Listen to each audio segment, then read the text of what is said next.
तेरा प्रण झूठ नहीं होने देंगे। दुनिया वालों के लिए मैं जंगल में हूँ, लेकिन खड़ाऊं के सहारे मैं तेरे साथ आया हूँ। सिंहासन पर खड़ा हूँ नहीं, देख मैं खुद बैठा हुआ हूँ। गोस्वामी जी कहते हैं, भरत मुदित अवलंब लहे थे, अस सुख जस सिय राम रहे थे। भरत कहते हैं, भैया अब 14 क्या 1400 साल भी जी लूंगा, अब जब आप मेरे साथ हैं। तो अब भरत ने क्या किया, बहुत ध्यान देना। आप कहेंगे भरत तो माला जपते थे, तो अयोध्या का शासन कैसे चलाया, चलाने का तरीका क्या था? गोस्वामी जी बताते हैं, क्या रोज भरत नंदीग्राम अयोध्या के बाहर रहते हैं, गड्ढे में रहते हैं, लेकिन रोज सवेरे आते हैं अयोध्या दरबार में।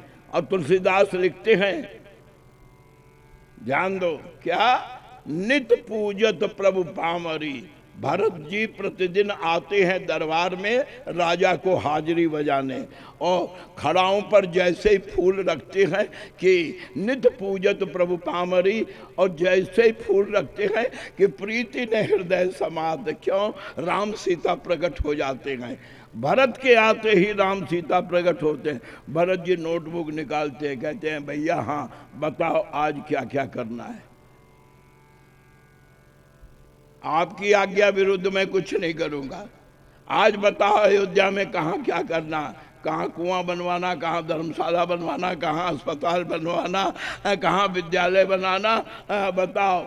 और राम जी आज्ञा देते हैं, डेली वो भरत नोट करते हैं, आज्ञा तक रहते हैं अयोध्या में। काम पूरा होते ही फिर अयोध्या के बाहर नंदीग्राम जंगल में चले जाते हैं। मैं नहीं बोलता हूँ, रामायण पढ़िए, न जाने क्यों विद्वानों ने छोड़ दिया।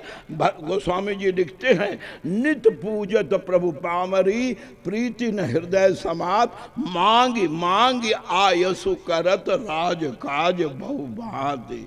गोस्वामी जी कहते हैं, रोज प्रातः काल खड़ाओं से आदेश लेते हैं, और उस आदेश के अनुसार भरत अयोध्या की व्यवस्था करते हैं, और शेष समय नंदीग्राम में बैठ करके प्रभु का भजन। गोस्वामी जी कहते हैं, ऐसा प्रशासक चाहिए, राज्य का उपभोग न करे। याद रखो, 3 शब्द है, उपयोग, उपभोग और दुरुपयोग। जो जीवन का दुरुपयोग करते हैं वो राक्षस हैं, आतंकवादी हैं।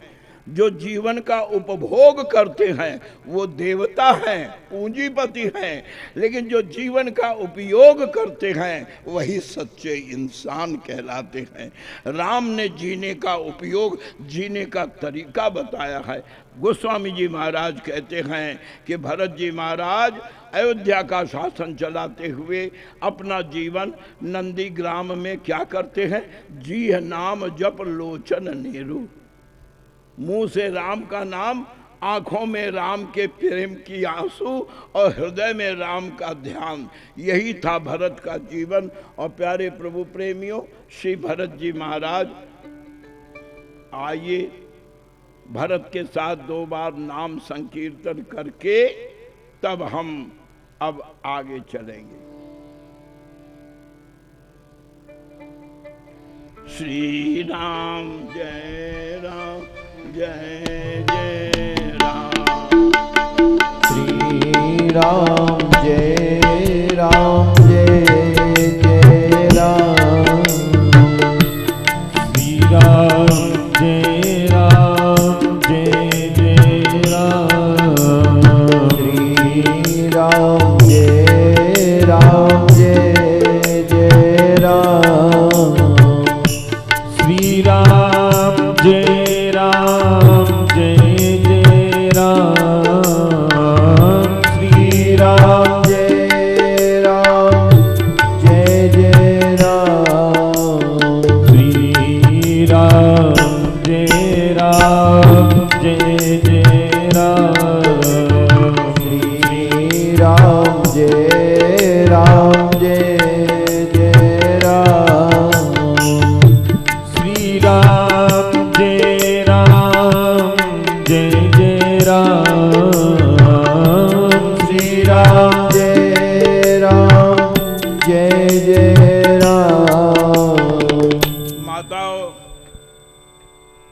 आज एकादशी है क्या? भोजन किया है ना? तो फिर मुंह से आवाज क्यों नहीं निकल रही है?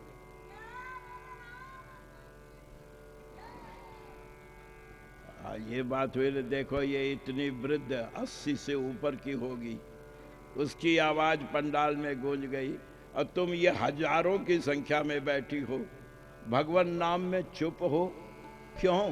कथा सुनने का फल यही है कि भगवान से तुम्हारा नाता जुड़ जाए। ध्यान रखो, वैसे तो ये शरीर है, पंच भौतिक है, हाड़ चाम रुधिर मांस मंजे का एक पिंड मात्र है, लेकिन इससे अगर भगवान नाम का स्मरण हो जाता है तो यह शरीर शरीर न रहकर फिर मूर्ति हो जाती है। जिस तरह मूर्ति की पूजा होती है, उसी तरह जो भगवान के नाम का सहारा लेता है वो उसकी पूजा प्रारंभ हो जाती है। आप देख रहे हैं, प्रत्यक्ष उदाहरण आपके सामने है। और याद रखो, भगवान के नाम में आलस्य, जो नाम भूल जाएगा वो कहाँ जाएगा? मैं आपसे पूछता हूं, आपकी किसी से बहुत गहरी जान पहचान ट्रेन में हो गई और इतनी ट्रेन में जान पहचान हो गई कि उतरते उतरते दोनों की आंख में आंसू गले गले मिल गए। बोले भाई साहब जालना आना तो जरूर मिलना। ये कहकर जालना वाला उतर गया और वो आगे वाला चला गया। कुछ दिनों के बाद किसी काम से वो जालना आया, याद आया वो ट्रेन में मिला था यार, बहुत प्यारा था, बहुत उसने कहा था जालना आना तो मिलना, उससे मिलना चाहिए। पर गलती ये हुई थी कि उसका नाम पता कुछ पूछा नहीं था। टैक्सी पर बैठा जालना में, बोला जी मुझे ले चलो। क्यों? मुझे अपने दोस्त से मिलना है, अपने प्रेमी से मिलना है। प्रेमी से मिलना? हाँ। टैक्सी वाले ने कहा किस मोहल्ले में जाना है? बोले मोहल्ले का नाम तो नहीं मालूम है। तो किसके यहाँ जाना है? भाई उसका नाम तो नहीं पता है। अरे साहब झरना में ही है ना? हाँ। उसका नाम नहीं मालूम आपको? नहीं। कहाँ रहता है ये भी नहीं मालूम? हाँ। अरे तो उतारो अपना सामान, मेरी दूसरी सवारी भी बेकार कर दी तुमने, टाइम बर्बाद कर दिया। जब नाम ही नहीं मालूम है तो तुम जाओगे कहाँ? तो जब नाम के बिना दुनिया में सामान उतर जाता है तो नाम के बिना वहां कैसे जा सकोगे भाई? वहां भी तो नाम पूछेगा। इसलिए आलस्य मत करो। अब आगे की कथा जिनकी होने वाली है ना, आपको एक बात बताऊं, भगवान के जब वो निराकार से साकार बनते हैं तो 4 विग्रह होता है। हर आदमी जब पैदा होता है तो उसकी पहचान 4 चीजों से होती है। क्या? उसका नाम क्या है? नाम। और उसकी पर्सनैलिटी क्या है? व्यक्तित्व क्या है? रूप। और लीला, वो करता क्या है? और धाम, रहता कहाँ है? याद रखो, नाम, रूप, लीला और धाम। नाम क्या है? व्यक्तित्व क्या है? काम क्या करता है? और कहाँ रहता है? अगर ये चारों बातें बता दी जाए तो आदमी का परिचय पूरा होता है। तो राम का नाम क्या है? राम का रूप क्या है? राम की लीला क्या है? और राम का धाम क्या है? याद रखो, जब धाम का अवतार होता है, जब धाम का अवतार होता है तो वृंदावन अयोध्या के रूप में, जब लीला का अवतार होता है तब भागवत और रामायण के रूप में, जब रूप का अवतार होता है तो राम और कृष्ण के रूप में, लेकिन जब नाम का अवतार होता है तब रूप के अवतार राम, धाम के अवतार अयोध्या वृंदावन, लीला के अवतार भागवत रामायण। लेकिन नाम का कलयुग में जब अवतार होता है तो उसका नाम क्या है मालूम है आपको? कहते हैं क्या, काल नेमि कलि कपट निदानु नाम सुमति समरथ हनुमानु। जब नाम का अवतार होता है तो वो हनुमान होता है। क्यों?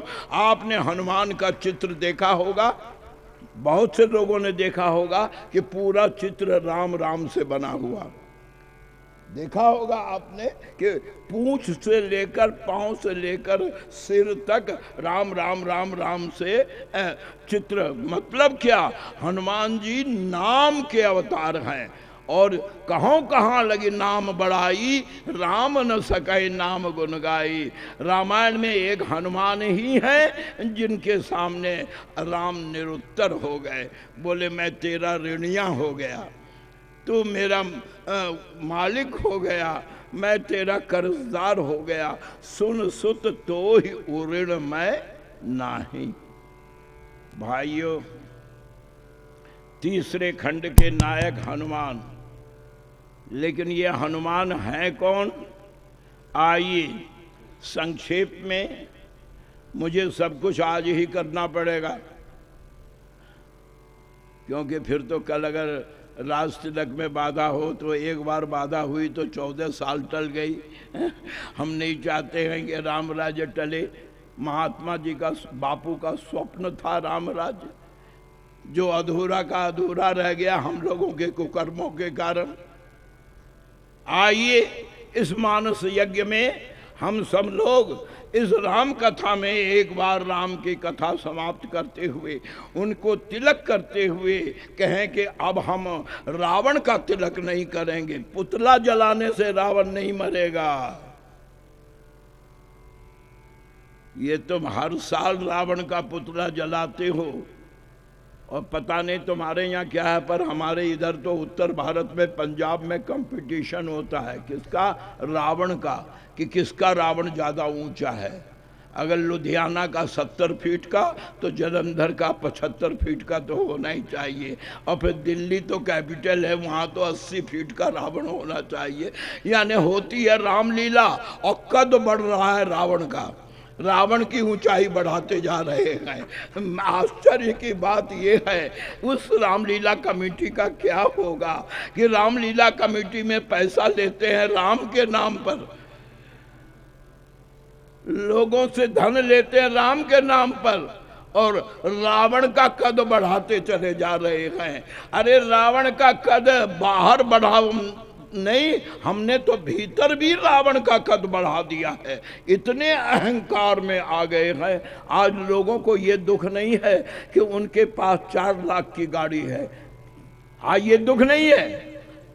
आज लोगों को दुख ये है कि मेरे पास 4 लाख की गाड़ी है और पड़ोसी के पास 70 लाख की गाड़ी है। आज दुख ये है, आज रावण भीतर से जोर मार रहा है। राम का कद तो छोटा होता जा रहा है। प्यारे प्रभु प्रेमियों, आइए इस मानस यज्ञ में हम संकल्प लें कि अब हम समाज में रावण का कद बढ़ने नहीं देंगे। याद रखो, जनता जब तक मूर्ख रहेगी, नेता तब तक धूर्त रहेंगे। आज जो तुम नेताओं को दोष देते हो, ये तुम्हारी गलती है।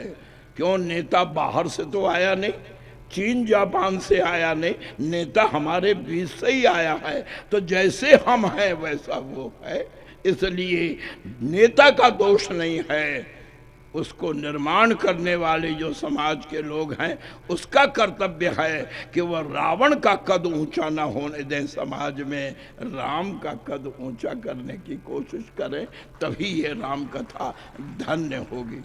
आइए अब हम कथा पर चलें। भरत चले गए, अयोध्या वाले इस आशा में जीवित हैं कि 14 साल के बाद अब राम से मुलाकात होगी। और भाइयों, अब एक सवाल मैं पूछता हूँ, पहली बार तो रामायण नहीं सुन रहे, बड़े बड़े आयोजन तुम लोगों ने किए हैं, पर तमाशा किया है। अब एक बात मैं पूछता हूँ, एक मोटी छोटी बात है। 14 साल को राम जंगल आए तो 14 साल में से चित्रकूट में कितने दिन रहे? आउट ऑफ 14, 14 वर्षों में चित्रकूट में जहां भरत को विदा किया, उस चित्रकूट में कितने दिनों तक राम रहे? हाँ, शाबाश, बहुत बढ़िया। मुझे गर्व है हमारे श्रोता में प्रबुद्ध श्रोता बैठे हैं। आपको आश्चर्य नहीं लग रहा है कि कितना बड़ा काम करने आए हैं जंगल में? रावण जैसे दुर्दांत आतंकवादी से टक्कर लेना है, जिसकी सेना अंतरिक्ष में लड़ती है। यानी रावण की सेना देवताओं से लड़ती है, इसके माने स्पेस में लड़ती है। और सेना कितनी थी रावण की? बोले अरे सेना तो सोलो, लोगों में कहावत है कि 1 लाख पूत 1.25 लाख नाती। इतना बड़ा कुनवा। आज मैं आपसे पूछता हूं कि दो पार्टी आमने सामने है, 2 नेता इलेक्शन में खड़ा है, एक तरफ रावण है, एक तरफ राम है। जरा देखो तर्क की दृष्टि से किसकी जीत होनी चाहिए? हर तरह रावण बड़ा होता है। राम जब सामने खड़े होते हैं तो राम को हाथ जोड़ना पड़ता है रावण को। रामायण उठाकर देखो, क्यों? रावण हर तरह बड़ा। राम किसके पुत्र हैं? हाँ? दशरथ के, यानी छत्री। और रावण किसका पुत्र है? महामुनि विश्रवा का, ब्राह्मण का। बोलो जाति में कौन बड़ा? रावण। बहुत अच्छी बात। अच्छा एक बात ये बताओ, जाति के बाद कुल में राम का कुल है रघुकुल, लेकिन तुलसीदास ने लिखा कि रावण के कुल का क्या है? उत्तम कुल पुलस्त कर नाती। उपजे यद्यपि पुलस्त कुल पावन अमल अनूप। अनूप माने रावण के कुल के मुकाबले ऊंचा कोई दूसरा कुल दुनिया में नहीं है। तो खानदान में कुल में ऊंचा कौन हुआ? रावण। बात आ गई अब समाज में धन की। धन में ऊंचा कौन है? जब रावण से टकराए, पास में क्या था? फूटी कौड़ी भी नहीं, बलकल वस्त्र के सिवा कुछ नहीं। और रावण के पास सोने का खजाना नहीं, सोने का महल नहीं, सोने की सड़कें नहीं, बल्कि बाउंड्री वाल जो लंका का था। तुलसीदास लिखते कनक कोट विचित्र मणिकृत सुंदरा यतना घना। सुंदरकांड में आप पाठ करते हैं कि लंका का परकोटा जो था, बाउंड्री वाल जो था, वो भी स्वर्ण का था। बोलो धन में बड़ा कौन? रावण। अब आ जाओ फिजिकल स्ट्रेंथ पर आ जाओ। राम मनुष्य रूप में है, 1 सिर और 2 हाथ हैं। एक मोटर है 1 हॉर्स पावर और एक मोटर है 10 हॉर्स पावर। बोलो दोनों में ज्यादा ताकत किसकी मानोगे तुम? 1 की या 10 की? राम के पास 1 सिर सोचने को, 2 हाथ करने को, लेकिन रावण के पास 10 खोपड़ी सोचने के लिए और 20 हाथ करने के लिए। बोलो जहां तक अगर विद्या की बात करो तो राम ने वेद पढ़ी वशिष्ठ से और रावण ने वेद पढ़ी वशिष्ठ के पिता ब्रह्मा से, जिन्होंने वेद प्रकट किया है। यानी वेद प्रकट करने वाले से वेद पढ़ा रावण ने। तो विद्या में भी राम से अधिक, धन में भी अधिक, बल में भी अधिक, ऐश्वर्य में भी अधिक, और उम्र में जिस समय राम पहुंचे हैं रावण से टकराने के लिए, उस समय राम की उम्र कितनी थी? देखो मैं भी मैथमेटिक्स में बड़ा कमजोर आदमी हूँ, बता देता हूँ टोटल तुम करना। 16 वर्ष की उम्र में विवाह हुआ, 12 साल अयोध्या में रहे और 14 वर्ष को जंगल आए और 14 वर्ष के अंत में रावण मिला। तो 16, 12, 14 कितना हुआ? सिर्फ 42। हाँ, राम की उम्र कुल 42 साल और रावण की उम्र कितना है मालूम है आपको? जिस समय राम से वो टकराया है उस समय रामायण में बताया गया कि सतयुग, त्रेता, द्वापर, कलयुग, ये चारों युग रावण के शासन में 72 बार घूम गया। 72 टाइम्स। यानी शासन में, जीवन में नहीं। वो हजारों साल तपस्या किया वो अलग, उसके शासन में 72 चौजुगी उसने शासन किया। यानी एक मनु का शासन 73,000 वर्ष, 73 चौजुगी होता है। बस थोड़ा ही कम रह गया मनु से। 14 मनु होते हैं मनवंतर के, थोड़ा कम रह गया। गोस्वामी तुलसीदास कहते हैं 72 चौजुगी इसने शासन किया। तो उम्र में कोई ठिकाना है क्या? कहाँ 42 साल और कहाँ 4200, 42,000, 42 लाख साल। अब मैं आपसे पूछता हूं, दुनिया के किसी तार्किक से कहिए कि दोनों पार्टियों की यह हाल है, इलेक्शन में जीत किसकी होगी? हर तरह जो बड़ा है, लेकिन कमाल है, हर तरह बड़ा रावण था लेकिन मारा गया। रहा न कुल कोई रोवनिहारा।